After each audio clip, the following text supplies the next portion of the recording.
Assalamualaikum warahmatullahi wabarakatuh. Saya Dinda Alfi Maulani dari kelas 11 MIPA 3. Di sini saya akan menjelaskan materi mengenai sistem peredaran darah.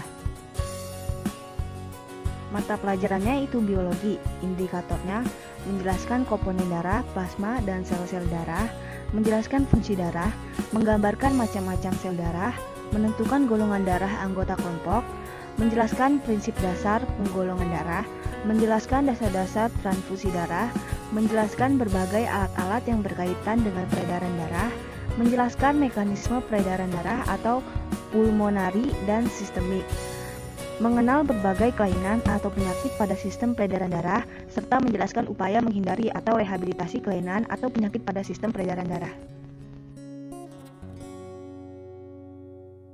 Sistem peredaran darah melibatkan komponen darah, alat peredaran darah, dan kelainan yang terjadi pada sistem peredaran darah. Darah. Ada 3 fungsi utama darah, yaitu proses transportasi, pertahanan terhadap serangan penyakit, mengatur suhu tubuh. Sistem transport pada manusia ada 2, yaitu peredaran darah dan sistem limfa atau getah bening.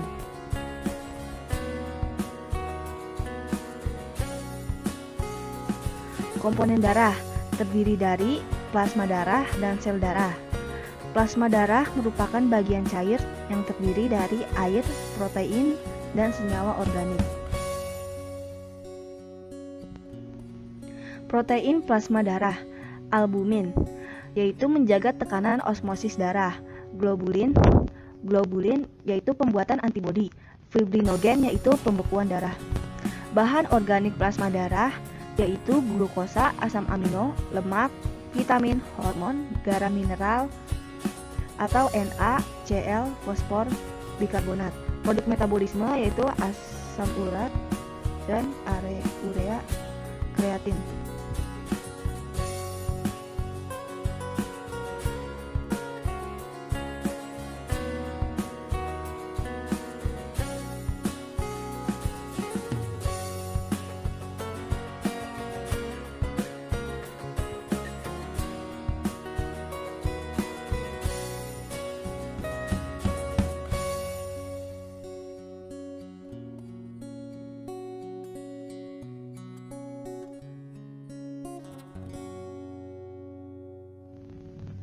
Sel darah, eritrosit. Pada laki-laki dewasa terdapat 5 juta eritrosit per 1 mm kubiknya. Pada wanita dewasa sekitar 4,5 juta eritrosit per 1 mm kubik. Tubuh manusia menghasilkan 2,5 juta eritrosit per detik. Eritrosit tidak berinti dan bentuknya bikonkav.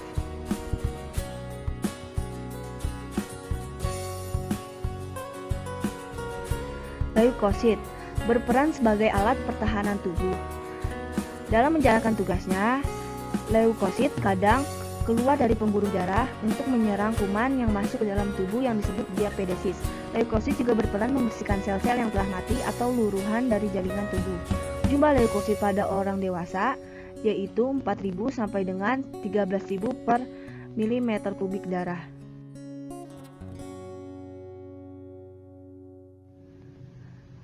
Leukosit dibagi 2, leukosit granulosit. Neutrofil 1, eosinofil, basofil, leukosit agranulosit, limfosit, dan monosit.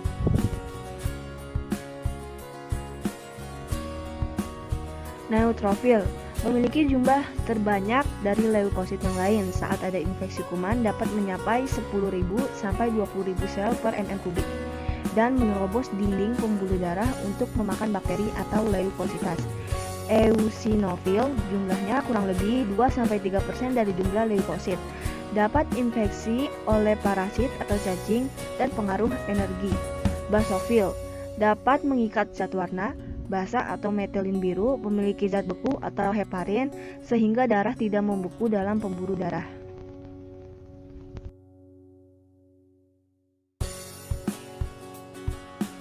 Limfosit. Jumlah terbanyak kedua, limfosit ada 2. Yang pertama, limfosit B, berasal dari sumsum tulang dengan matang di bagian tersebut. Yang kedua ada limfosit T, terbentuk di sumsum tulang, tetap pematangan di kelenjar timus. berperan melawan virus, dibuat juga di kelola bening, tonsil, limfa atau kurah. Monosit, leukosit yang berukuran besar, dapat bergerak berputar di dalam aliran darah pada kecepatan tinggi dan bergerak seperti amoeba dengan menjulurkan plasmanya dan membungkus seperti hajar yang disebabkan oleh infeksi sel yang tua dan patogen lainnya. Poin, neutrofil dan monoksit, yaitu fagositas utama dalam tubuh.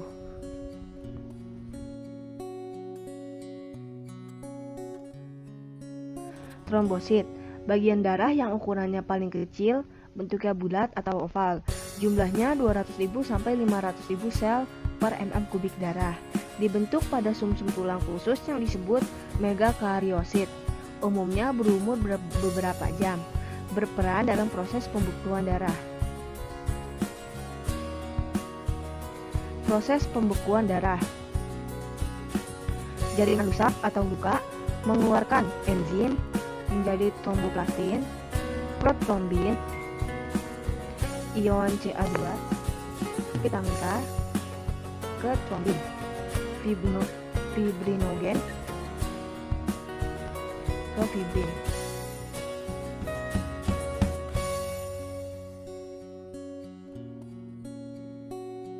Upaya mencegah proses pembekuan darah, menghindari agar luka tidak menyentuh bidang kasar, menambahkan zat antikoagulan atau heparin dan hirudin, menambahkan natrium sitrat dan natrium oksalat, serta menyimpan pada suhu dingin 2-6 derajat Celcius.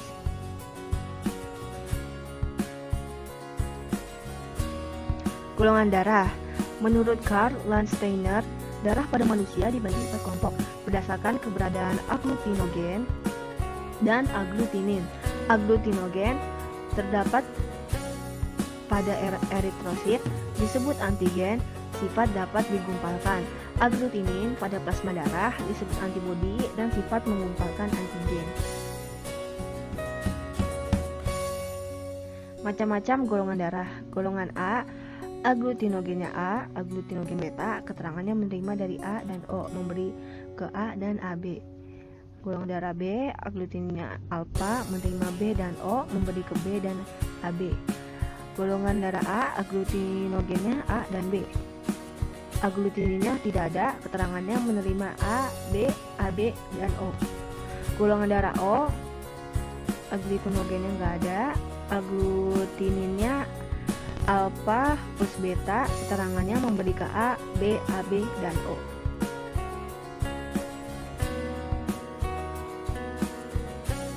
Transfusi darah sebagai berikut pada pendonor dan resipiennya. Keterangannya tidak terjadi agglutinasi atau aman. Yang di bawah ini keterangannya terjadi agglutinasi. Jantung dan pembuluh darah. Ini gambarnya. Selanjutnya ya.